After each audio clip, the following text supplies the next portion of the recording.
तो 9th addition में क्या क्या खास है, कितने सेशंस? 9th एडिशन में हमारे हर साल की तरह इस साल भी 3 मंच होंगे और 50 करीब हमारे सेशन।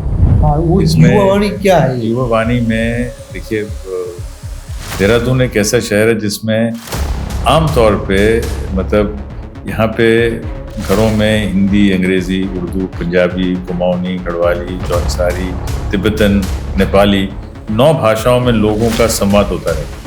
तो हमने इन 9 भाषाओं से हम बच्चों को बोल रहे हैं कि आके अपना विजन दें कि वो उत्तराखंड को कैसा देखना चाहते हैं 2047 में। तो हमारे कुछ सेशन जो इंटरजेनरेशनल डायलॉग हैं, जैसे उत्तराखंड में जो ट्रेडिशन है हमारे खाने पीने, उत्तराखंड में जो गढ़वाली सिनेमा पे जो है, उत्तराखंड में युवावाणी है, ये जो हमारे सेशन हैं ये बेसिकली यंग लोगों पे फोकस करें। लेकिन ऐसा है कि कोई डीएम की तुलना या एसएसपी की तुलना किसी राजा के साथ करना शायद उचित नहीं होगा।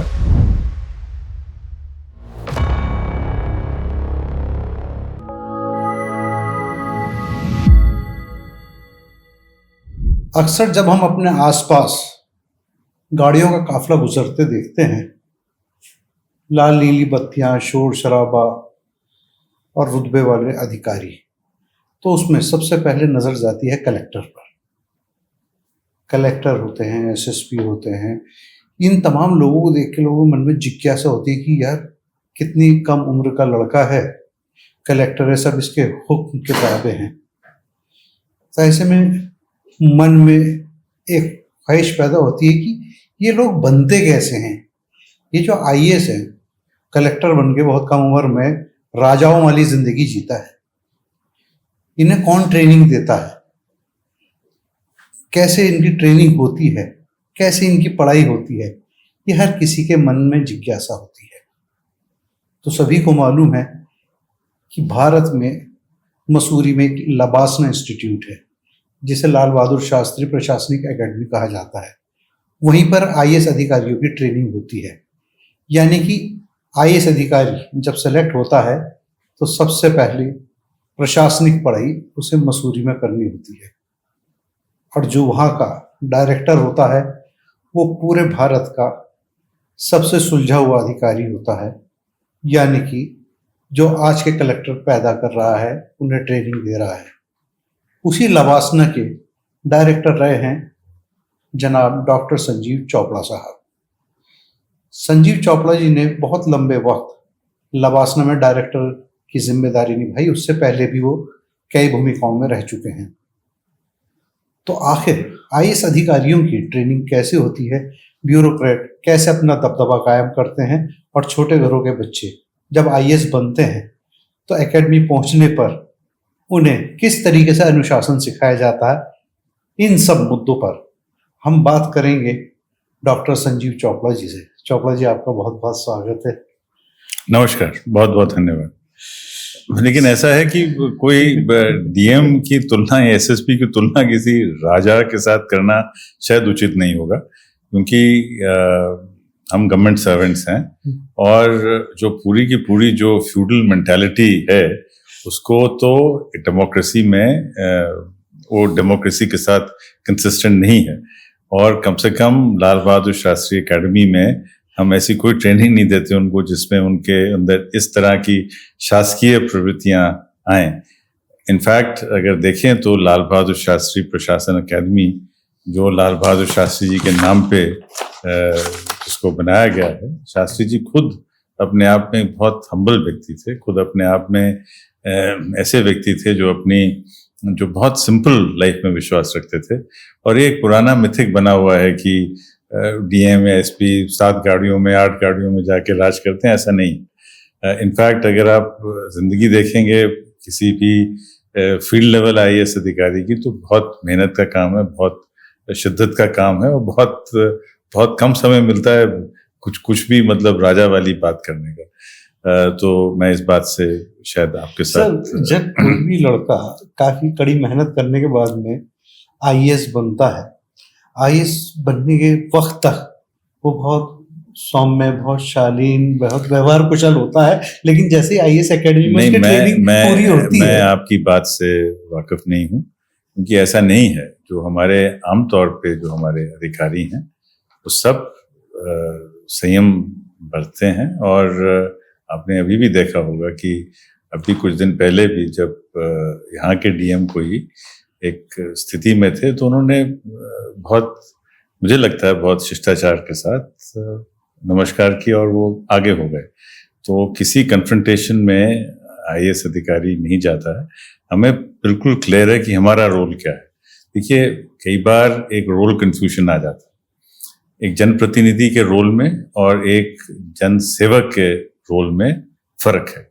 हमारा काम, हम एक्चुअली अगर देखें तो IAS, IPS, income tax, foreign service, सब अधिकारी जो हैं, हम सब कॉन्स्टिट्यूशन के तहत हमने शपथ ली। हमारा काम है भारत के संविधान की के अंदर जो आर्टिकल्स हैं, जो उसके अंदर जो मेन जो चीज़ें जो हमारे संविधान में लिखी गई हैं उनको हमें इम्प्लीमेंट करना सर। और कभी कभी कभी कभी कन्फ्रंटेशन भी होती है, लेकिन हमारी पूरी ये कोशिश रहती है कि जो हम ये कोशिश करें कि जो हमारे नौजवान अधिकारी हैं वो संयम बरतें और नॉन एडवर्सरियल कम्युनिकेशन करें और अपना काम करें। सर, आईएएस जब रिटायर हो जाता है, क्योंकि पढ़ाई लिखाई से, एडमिनिस्ट्रेशन से गहरा ताल्लुक रहता है, तो बहुत से लोग लेखन में अपना मन लगाते हैं, बहुत से लोग समाज सेवा में, और हमने जो देखा, आपने अपने आप को समर्पित किया है साहित्य की तरफ। वैली ऑफ वर्ड्स यानी कि शब्दावली international art and culture literature festival आप हर साल करते हैं, 9वां संस्करण अब करने जा रहे हैं। तो अपना झुकाव किस तरीके से ऐसे हुआ और नवे संस्करण में क्या खास है? देखिए, ये जो लिटरेचर के साथ इन्वॉल्वमेंट तो बहुत शुरू से ही है। ये तो ऐसा नहीं हो सकता कि आपने सडनली एक दिन में तो आता नहीं, मतलब ये तो ऐसा नहीं है कि एक ही दिन में आप लिटरेरी हो जाएंगे। मतलब इनफैक्ट पढ़ाई लिखाई के साथ और साहित्य के साथ ताल्लुकात तो शुरू से ही रहा है। लेकिन ये जो वैली ऑफ वर्ड्स है, ये जब मैं कलकत्ता में था तब कलकत्ता में काफ़ी लिटरेचर फेस्टिवल्स होते हैं, और जैसा आप जानते हैं बड़ा ही सभ्य, बड़ा ही साहित्यिक शहर।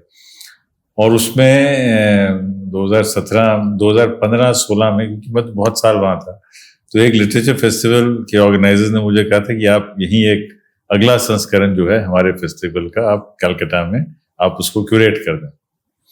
तो मैंने ऑलमोस्ट मन भी बना लिया था कि हाँ, क्यूरेट कर देते हैं, कलकत्ता में ही कर देते हैं। लेकिन फिर उस समय रश्मि जो मेरी पार्टनर हैं और जो मेरे से ज़्यादा इंटेलिजेंट हैं, उन्होंने कहा कि आपको क्या कलकत्ता में रिटायर होना है? तो मैं कहा नहीं, रिटायर तो देहरादून में होना है। उन्होंने कहा कि अगर देहरादून में रिटायर होना है तो फिर अपनी पूरी जो एनर्जी है वो इस शहर में एक साहित्य फेस्टिवल पे लगाइए। तो अगर हमें जहाँ हमें सेटल करना है वहीं हमें एक फेस्टिवल शुरू करना चाहिए। तो इसी तरह से फिर ये 2017 में हमने यहाँ शुरू कर दिया। तो सर, ये जो इंटरनेशनल लिटरेचर और आर्ट फेस्टिवल आप कर रहे हैं, इसके लिए आपको काफ़ी दुश्वारियों का सामना करना पड़ता होगा। फंड मैनेजमेंट में आपके सामने काफ़ी दिक्कतें होंगी। नहीं, दोनों चीज़ें हैं। एक तो फ़ायदा ये है कि क्योंकि ओएनजीसी देहरादून में बेस्ड है और ओएनजीसी से काफ़ी सपोर्ट मिल जाती है। आरईसी है, वो मेरे बैचमेट वहाँ पे कभी सीएमडी थे और अब मेरे ही प्रोफेशनल वहाँ पे, तो कुछ एक सपोर्ट मिल जाती है वहाँ से। कुछ गवर्नमेंट से, यहाँ की गवर्नमेंट से मिल जाती है, कुछ जो कंपनीज जिनके साथ मैं एसोसिएटेड रहा हूँ, दे हेल्प अस। बाकी कुछ क्राउड फंडिंग हो जाती है, और बाकी पूरा हमारा कोशिश रहती है कि अपने खर्चे को भी सीमित रखें। तो हो जा रहा है, मतलब चल जा रहा है काम। तो 9th एडिशन में क्या क्या खास है, कितने सेशंस? 9th एडिशन में हमारे हर साल की तरह इस साल भी 3 मंच होंगे और 50 करीब हमारे सेशन होंगे। जो मेन जो हम इस साल शुरू कर रहे हैं गुरु तेग बहादुर जी के, क्योंकि ये 350वां शहादत दिवस है, उनसे हम स्टार्ट कर रहे हैं इसको। और उसके बाद में हमारे पास जो हमारे 8 अवार्ड विनिंग ऑथर्स हैं 8 विधाओं में, उन सब के साथ हम अपनी बातचीत जो है वो करेंगे। इनमें जैसे अंग्रेजी में लक्ष्मी मुर्देश्वर पुरी हैं, स्वॉलिंग द सन उनकी पुस्तक है। फिर हमारे पास सुधीर विद्यार्थी की पुस्तक है बिदाई दे माँ, करण मतोक की पुस्तक है कैनबिस के ऊपर, नील फ्लोरी की किताब है कैक्टस वॉन्ट्स अ हग, ये उसकी बच्चों वाली कैटेगरी में है। इस तरह जो 8 विधाएं हैं, इन सब 8 विधाओं के ऊपर हमारे सेशन होंगे। सर, जो बुजुर्ग राइटर्स हैं, मिड एज राइटर्स हैं और एकदम यंग राइटर्स हैं, तो ये जनरेशन गैप किस तरीके से आप भरेंगे और यूथ और सीनियर के बीच का फासला कैसे तय होगा और किस तरीके से उन्हें प्रमोट करना है? इनफैक्ट ये हमारे कुछ सेशंस हैं जिनका नाम हमने थानोस रखा है। थानोस मिथोलॉजिकल ग्रीक मिथोलॉजी से भी है, और जो हमारा थानोस जो एयरपोर्ट के बगल में गांव है जो फॉरेस्ट है उसके ऊपर भी है। तो हमारे कुछ सेशन जो इंटरजेनरेशनल डायलॉग में हैं, जैसे उत्तराखंड में जो ट्रेडिशन है हमारे खाने पीने की, उत्तराखंड में जो गढ़वाली सिनेमा पे जो है, उत्तराखंड में युवाणी है, ये जो हमारे सेशन है ये बेसिकली यंग लोगों पे फोकस कर रहे हैं। क्या क्राइम लिटरेचर पे भी कुछ है? नहीं, हम क्राइम लिटरेचर पे ज्यादा नहीं देखते। In fact you see what happens is कि हमारा जो सिलेक्शन क्राइटेरियन है वो किताबें जो पिछले साल लिखी गई, वो अगर क्राइम पे हैं तो भी ठीक है, अगर फिक्शन पे हैं तो भी ठीक है। तो हमारा जो फोकस है वो किसी एक, it is not crime literature festival, वो एक और क्राइम लिटरेचर फेस्टिवल होता है जो हमारे 2 अच्छे मित्र जो हैं वो करते हैं, Ashok and Alok Lal, they do it, that's a good thing, but that is focused on crime. हमारा क्राइम लिटरेचर फेस्टिवल नहीं। आईटीसी संगीत एकेडमी से आपका बहुत पुराना ताल्लुक है। आईटीसी संगीत एकेडमी, क्योंकि मैं कलकत्ता में था और वहाँ पे सबसे बढ़िया गुरु शिष्य परंपरा की ट्रेडिशन है वहाँ पे। हर साल वो 2 आर्टिस्ट भेजते हैं हमारे पास, तो उनकी अच्छी परफॉर्मेंस होती है। ये 3 नृत्य है हमारे पास, ये 3 नृत्य में जो 2 सबसे बढ़िया डांसर्स हैं 18 से 25 की एज ग्रुप में देश में, उनको हम आगे लेके आते हैं। तो ये कोशिश रहती है कि हम इसके माध्यम से, इति नृत्य के माध्यम से, इति नाट्य के माध्यम से यंग बच्चों को आगे मंच दें। एक हम जो प्रोग्राम कर रहे हैं अभी युवावाणी का, वो युवावाणी क्या है? युवावाणी में देखिए, देहरादून एक ऐसा शहर है जिसमें आमतौर पे मतलब यहाँ पे घरों में हिंदी, अंग्रेजी, उर्दू, पंजाबी, कुमाऊनी, गढ़वाली, जौनसारी, तिब्बतन, नेपाली, 9 भाषाओं में लोगों का संवाद होता रहता है। तो हमने इन 9 भाषाओं से हम बच्चों को बोल रहे हैं कि आके अपना विजन दें कि वो उत्तराखंड को कैसा देखना चाहते हैं 2047 में। तो हमारे पास 9 भाषाओं में 9 विद्यार्थी आके अपना विजन देंगे कि वो उत्तराखंड को कैसा देखना चाहते हैं 2047 में। तो सर, ये जो युवावाणी है, इसके अंदर आप क्या एक्सपेक्ट कर रहे हैं? कितने बच्चे इसमें पार्टिसिपेट कर पाएंगे और कितने बच्चों को इसका लाभ मिलेगा? देखिए, इसमें जिन स्कूलों से बच्चे आ रहे हैं, सब स्कूलों के नाम हमने दिए हैं, उन बच्चों को तो पार्टिसिपेशन का मौका मिलेगा ही, प्लस और जितने लोग आएंगे। तो मुझे लगता है कि इससे एक, क्योंकि देखिए क्या है कि एक छोटा एग्जाम्पल लेते हैं, तिब्बतन स्कूल जो है उसमें स्कूल ने ही अपने बच्चा एक सिलेक्ट किया होगा।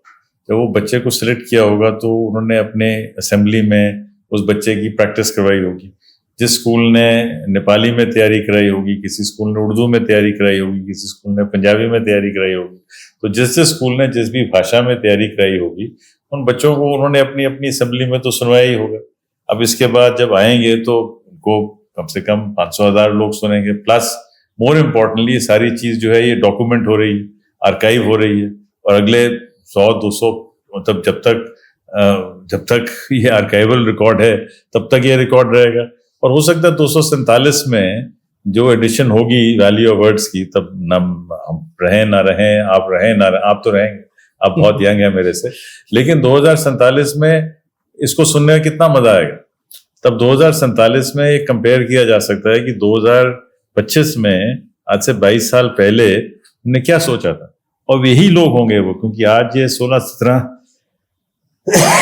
वर्ष के बच्चे होंगे, 2047 में ये सब 40 के होंगे। तभी ये रिफ्लेक्ट कर सकते हैं कि 22 साल पहले हमने क्या सोचा था। सर, उत्तराखंड का सिल्वर जुबली ईयर है, 25 साल पूरे हो गए, यानी 25 साल का स्टेट हो गया। तो सिल्वर जुबली ईयर पे क्या खास है वैल्यू ऑफ वर्ड्स? नहीं, इसमें एक तो शेखर पाठक जी की नोट एड्रेस जो है शेखर पाठक जी का है, जो जिनका उत्तराखंड की चिपको मूवमेंट से लेके उत्तराखंड के इतिहास में उनकी जो एनुअल 10 साल के बाद वो यात्रा, तो सबसे प्रोमिनेंट हिस्टोरियन स्कॉलर उत्तराखंड के जो हैं शेखर पाठक हैं, तो कीनोट एड्रेस वही दे रहे हैं। इसके अलावा और बहुत सारी जो हैं उत्तराखंड में महाभारत, देहरादून के जितने पोइट्स हैं, ऑथर्स हैं, उनको लेके आना, उत्तराखंड के पर्यावरण पे विचार विमर्श वो बहुत इम्पोर्टेंट है। इसके साथ हमारे ग्लेशियर्स की क्या स्थिति हो रही है इस पे चर्चा है, पहाड़ों में शहर कैसे होने चाहिए उसके ऊपर चर्चा है, जो 4 जनरल्स देहरादून में रिटायरमेंट के बाद सेटल हैं उनके साथ चर्चा है। तो 2 दिन के अंदर बहुत सारी चीज़ें ऐसी हैं जो उत्तराखंड रिलेटेड हमें मिलेंगी यहाँ से। सर, मैन इन यूनिफॉर्म आपका फोकस रहा है, तो एक महत्वपूर्ण हिस्सा रहा है, तो इस वर्ष इसमें क्या?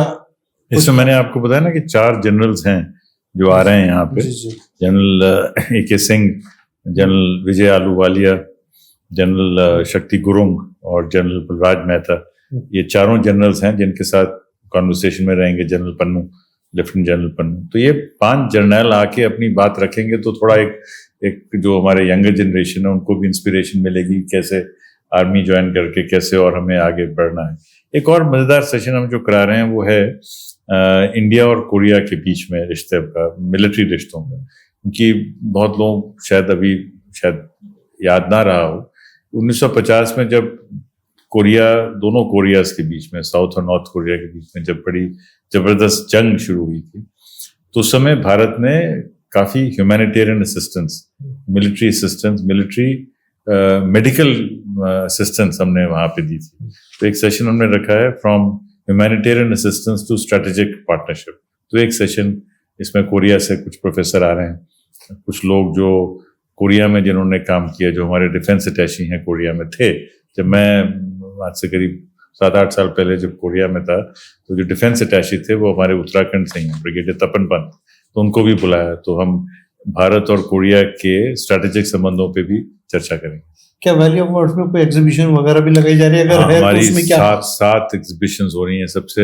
अभी सब एग्जीबिशंस अपने आप में यूनिक होती हैं, तो ये कहना कि ये जो हमारे बड़े फेमस स्कल्प्टर हैं यहाँ के, गांधी, सतपाल गांधी जी, उनकी है, भूमेश भारती की एग्जीबिशन है, एक बेगर्स कॉर्पोरेशन ऑफ इंडिया है जो भिखारियों को एंटरप्रेन्योर्स बनाने की मुहिम में जुटा हुआ है। उसके ऊपर एक चर्चा भी है कि कैसे हम भिखारियों को भिक्षा से मुक्त करके उनको नॉर्मल सिटीजन बनाएं। फिर हमारी नेफेड और ट्राइब्स इंडिया, इनके स्टॉल्स हैं। हमारा अपना इति कृति का स्टॉल है, इति स्मृति का है, और नटराज बुक डिपो तो हर साल किताबें रखता ही है ताकि सब लोग पढ़ सकें। सर, RS टोलिया फोरम के सत्रों पर थोड़ी रोशनी डाली है। 2 सत्र हैं हमारे RS टोलिया फोरम पे। एक है the glaciers are melting, are you listening? Glacier तो मेल्ट कर रहे हैं, क्या हम सुन रहे हैं इसके बारे में? तो इसमें डुबाल साहब जो हमारे जियोलॉजिकल सर्वे ऑफ इंडिया के लोगों के साथ बात कर रहे हैं, और साथ ही में है हमारा एक और सेशन की माउंटेन सिटीज कैसी होनी चाहिए, उस पर एक चर्चा है। तो इसी तरह मतलब जब अब सब 40 सेशन को तो मैं डिस्क्राइब नहीं कर सकता, लेकिन दोनों दिन में किसी भी चीज़ में, चाहे चिल्ड्रंस लिटरेचर हो या डिफेंस के मैटर्स हो या इकोलॉजी हो या खाने के ऊपर हो या पहनावे के ऊपर हो या सिंपल मीडिया कैसे उसका स्वरूप चेंज हो रहा है, इन सब के ऊपर कोई ना कोई सेशन हमें मिल जाता है। अगर कोई इंडिविजुअल या कोई इंस्टीट्यूशन अपनी बात लिटरेचर के संबंध में रखना चाहे, क्या उसके लिए भी कोई व्यवस्था है? ऐसा है कि जब लोग पार्टिसिपेट करते हैं तो खुली चर्चा होती है, तो उस चर्चा के अंदर विचारों का आदान प्रदान तो होता ही है। लेकिन अगर कोई ये कहे कि मतलब मैं आके आज बोलना चाहता हूँ, तो वो पॉसिबल नहीं है, क्योंकि हर फेस्टिवल को एक क्यूरेशन करनी होती है उसकी। तो देखिए, ये जंतर मंतर नहीं है, मतलब ये नहीं कि आप उठे और आपने अपने विचार रख दिए। इसको स्ट्रक्चर तरीके से हम करते हैं, और हर साल जो किताबें पिछले साल पब्लिश होती हैं उन्हीं के ऑथर्स को लेके हम आते हैं। तो सर, जो यूनिवर्सिटीज हैं, कॉलेज हैं, स्कूल हैं, वर्ड ऑफ वैली को पॉपुलर करने के लिए क्या इनसे कोई कोऑर्डिनेशन? हम क्या करते हैं कि जितने भी प्रोमिनेंट यूनिवर्सिटीज हैं यहाँ की और प्रोमिनेंट स्कूल्स हैं, उन सबको हम अपना शेड्यूल भेजते हैं साल के शुरू में, मतलब करीब अगस्त के महीने में, उनको जो सेशन में इंटरेस्ट होता है फिर वो सेशन अडॉप्ट कर लेते हैं। जैसे जो भी सेशन किसी स्टूडेंट, किसी कॉलेज को या किसी यूनिवर्सिटी को पसंद आता है तो उस सेशन को अडॉप्ट कर लेते हैं, फिर उसके आगे चर्चा उसके ऊपर करते रहते हैं। जैसे अब एक सेशन है शास्त्री जी के ऊपर जो मैं कर रहा हूँ, इस पे इंस्टीट्यूट ऑफ कोऑपरेटिव मैनेजमेंट जो राजपुर रोड पे है और डीआईटी यूनिवर्सिटी, इस दोनों यूनिवर्सिटीज को इस पुस्तक में इंटरेस्ट था तो इन्होंने इस सेशन को अडॉप्ट कर लिया। इसी तरह से हर जो यूनिवर्सिटी है वो कोई ना कोई सेशन, हर स्कूल जो है वो कोई ना कोई सेशन अडॉप्ट करता है और फिर उसके आगे उसी के स्टूडेंट्स, उसी के टीचर्स उसको गहन अध्ययन कर लेते हैं उसका, फिर कॉन्वर्सेशन थोड़ी आसान हो जाती है। सर, सोशल मीडिया और इंटरनेट के दौर में बच्चे लिटरेचर से दूर जा रहे हैं, किताबों से दूर जा रहे हैं। ये मैं इस बात से सहमत नहीं हूँ। देखिए, ऐसा नहीं है कि मतलब बच्चे शुरू से ही किताबें पढ़ रहे थे, ऐसा नहीं है। मतलब ऐसा नहीं है, ऐसा बिल्कुल नहीं है कि बच्चे पहले इंटरेस्टेड थे अब इंटरेस्टेड नहीं। बच्चे तब भी इंटरेस्टेड थे क्योंकि पढ़ने लिखने वालों की जो संख्या है वो कभी भी ऐसा नहीं है कि सब लोग सब समय पढ़ते ही रहते थे। कुछ लोग तब भी पढ़ते थे, कुछ लोग अब भी पढ़ते हैं। पढ़ने का माध्यम बदल गया। पहले जो चीजें लोग रिटन फॉर्म में देखते थे, अब वो लोग उसको व्हाट्सएप पे देख लेते हैं, वही चीज उसको वो इलेक्ट्रॉनिक मीडियम से देख लेते हैं, तो चीजें तो वही रहती हैं। अब जैसे let's take the case of news. पहले न्यूज सिर्फ न्यूज़पेपर में होती थी, फिर न्यूज़पेपर और रेडियो में आनी शुरू हुई, फिर न्यूज़पेपर रेडियो और टीवी में आनी शुरू हुई। एक जमाना था जब टीवी बहुत पॉपुलर हो गया था, अब फिर टीवी भी इतना पॉपुलर नहीं रहा, इलेक्ट्रॉनिक प्रिंट मीडिया ज्यादा स्ट्रांग हो गया, फिर प्रिंट मीडिया के अंदर से अब और शॉर्ट्स बनने शुरू हो गए। तो इंटरेस्ट तो वही रहता है, लेकिन उसका जो फॉर्मेट है वो चेंज होता रहता है। तो आई डू नॉट थिंक कि लोगों का लिटरेचर में या पोइट्री में या कविता में या स्ट्रेटेजिक थिंकिंग में या देशभक्ति में या समाज में इंटरेस्ट कम हुआ है, उसका सिर्फ स्वरूप बदला। सर, हमारी आम जिंदगी में ब्यूरोक्रेटिक या पॉलिटिकल सिनेरियो में कम्युनिकेशन कितना मायने रखता है? कम्युनिकेशन स्किल्स क्या मायने रखती है और कैसे इसमें एक्सपर्ट किया जाता है? ये तो एक बड़ा जनरल सवाल है। मैंने पहले ही आपसे कहा कि कम्युनिकेशन सबसे इम्पोर्टेंट है। सबसे इम्पोर्टेंट यह है कि मैं संवाद कर सकूं, आपकी बात सुन सकूं और अपनी बात आपको सुना सकूं। जिस भी समाज में संवाद चलता है, जिस भी संवाद में हम अपने, जब मनभेद और मतभेद में, मतों का भेद होना तो स्वाभाविक है, जब मतभेद मनभेद नहीं होता तो वही एक अच्छा समाज है, जिसमें मैं आपसे डिसएग्री करूंगा, आप मेरे से डिसएग्री करेंगे, लेकिन हम फिर भी बैठ के चाय पियेंगे, गुफ्तगू करेंगे और एक दूसरे के विचार को समझने की कोशिश करेंगे। यही है एक अच्छे समाज की, एक अच्छे डेवलप्ड सोसाइटी की पहचान। और क्योंकि अगर हमें माइट इज राइट ही चलाना है तो फिर तो हमें और जंगली जानवर में क्या फर्क है? सर, आपका ब्यूरोक्रेटिक और साहित्य का करियर बहुत लंबा हो चुका है। ऐसे में मैं आपसे कंक्लूजन के रूप में ये जानना चाहता हूँ, ईमानदारी, बेईमानी और भ्रष्टाचार ये क्या है? देखिए, ऐसा है कि अपने प्रिंसिपल्स और अपने मॉरल्स को व्यक्ति को ठीक रखना चाहिए, क्योंकि अल्टीमेटली हर आदमी को, कोई आदमी किसी की पहचान नहीं कर सकता। हमें अपनी पहचान खुद इवॉल्व करनी है।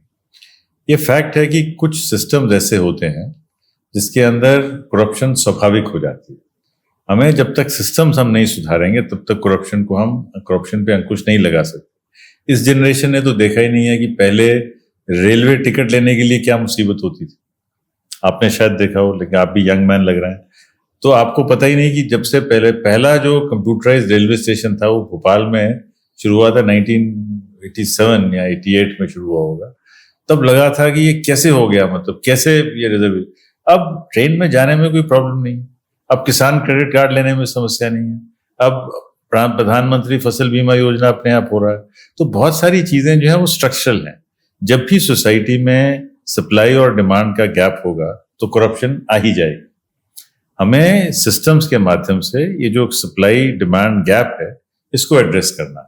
और जो भी हमारी जो प्लानिंग होती है, जो भी हमारी पॉलिसीज होती हैं, अगर हम उसको 100% इंक्लूजन की तरफ लेके जाएं तो करप्शन स्वाभाविक रूप से कम होगी। और स्वाभाविक रूप से बहुत लोग मेरे से इत्तेफाक नहीं करेंगे, लेकिन मुझे लगता है कि करप्शन कम हो रही है।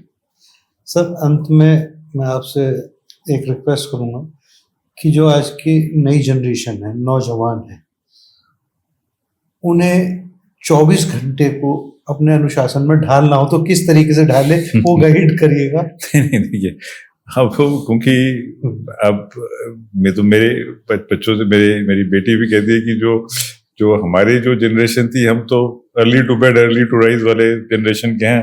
9 साढ़े 9 बजे सो जाते, 4 बजे उठ जाते, लेकिन वो शायद प्रैक्टिकल ना हो आज की जनरेशन में। लेकिन मेरा ये मानना रहेगा कि एक रेगुलेटेड लाइफ जो है, जिसमें नियमित समय पे सोना बहुत ज़रूरी है, हेल्थ का ख्याल रखना भी बहुत ज़रूरी है, और अगर लक्ष्य ठीक हो तो अपने लक्ष्य के ऊपर 7-8 घंटे दिन के उस पर अगर लगाए जाएं तो अच्छा होगा। देखिए, अगर हम अपने पैशन को समझ पाएं और अगर अपने पैशन को ही अपने प्रोफेशन में तब्दील कर सकें तो सबसे बढ़िया चीज़। जिस चीज़ में हमें मज़ा आता है, तो जो चीज़ करने में हमें अच्छा लगता है, अगर वही हमारा प्रोफेशन भी हो जाए तो वो आइडियल है। नहीं है तो फिर जो प्रोफेशन है उसी में एक्सीलेंस प्राप्त करने की कोशिश करें। सर, हम चाहेंगे कि वैल्यू ऑफ वर्ड के संबंध में हमारे दर्शकों को आप सीधे संदेश जो देना चाहें। नहीं, मैं यही आप सबसे निवेदन करना चाहूँगा कि 25 और 26 को होटल मधुबन में ये 2 दिवसीय कार्यक्रम है, 10 बजे शुरू होगा। गवर्नर साहब इसको इनॉग्रेट करेंगे और टोटली फ्री है। सब लोगों का हार्दिक तहे दिल से स्वागत करता हूँ और उम्मीद करता हूँ कि आप सब लोग आएंगे मधुबन में और हमारे 100 से ज़्यादा जो लेखक हैं उनके साथ आप गुफ्तगू करें, यही अच्छा लगेगा। धन्यवाद सर। बहुत बहुत। तो आप थे डॉक्टर संजीव चोपड़ा साहब, जिन्होंने साहित्य की सेवा में अपने नवे एडिशन की शुरुआत कर दी है, उसके लिए प्रयासरत हैं, कितनी मेहनत कर रहे हैं, ये सब कुछ आपको होटल मधुबन में देखने को मिलेगा। वैल्यू ऑफ वर्ड्स एक ऐसा समागम है जिसके अंदर आपको बुजुर्ग लेखक भी मिलेंगे, मध्यम एज के भी और नौजवान भी, यानी कि साहित्य से प्रेम करने वालों के साथ साथ एक राष्ट्र निर्माण करने वालों की सोच भी काफ़ी तब्दील होती है, क्योंकि इसके अंदर 50 से ज़्यादा सेशन होंगे, 50 से ज़्यादा जो लेखक हैं वो होंगे। उनके ख्यालात सुनने के बाद में हमें अपने आत्ममंथन करने पर, अपने सोच बदलने पर काफ़ी कुछ मिलेगा।